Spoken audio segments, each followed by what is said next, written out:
से हल कीजिए, ठीक है ना। ऐसे हल आप बहुत सारा विधि से कर सकते हैं, प्रतिस्थापन हो गया, विलोपन हो गया, वज्र हो गया। और यहाँ पर सवाल देख पा रहे हो, ये समीकरण 1 मान लेते हैं, ये समीकरण 2 मान लेते हैं। समीकरण किसी को भी आप हल कर सकते हो। हल करने पर क्या देख रहे हो कि x + y = 4 है, y को आप इधर ले जाना नहीं होगा। समीकरण 3 उसको मान लोगे। समीकरण 1 में जो है उसको ये मान पुट कर देना है। 1 में किसका मान रखने पर x का मान, तो समीकरण 1 आपका x + y = 14 है। x का मान कितना दे दोगे, 4 + y दे दोगे। 14 में से 4 गया तो 10, 2 5 10 कट गया, y = 5 निकल गया। क्या करना है, y का वैल्यू जो है समीकरण 3 में पुट कर देना है। अब वो सर 1 में रखेंगे तो नहीं होगा, हां हो जाएगा। 2 में रखेंगे फिर भी हो जाएगा। समीकरण 3 में रख दोगे तो x का मान कैसे निकल जाएगा, समझ रहे हो ना।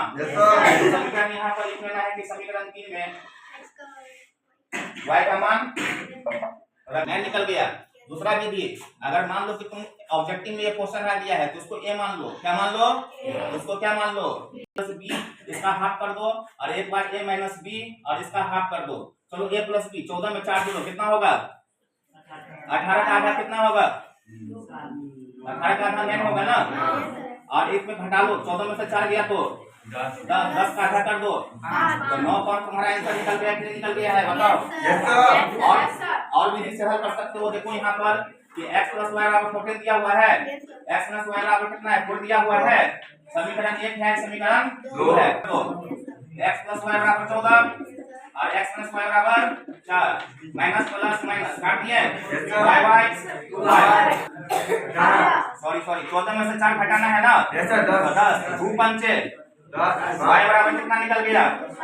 कोई भी समीकरण में मान पुट कर दो, समीकरण 2 में ही पुट कर देते हैं। समीकरण 2 में y का मान रखने पर कितना है, और वहां पर x + y = 4 है, तो x का x - y का वैल्यू 5, तो 5 = 4, उसको इधर ले जाओ तो x = 9 निकल जाएगा, निकल जाएगा। देखा कि कोई भी विधि को बनाओ आंसर क्या आएगा, सेम आएगा। सीखा कि नहीं सीखा, यस सर। चलो धन्यवाद।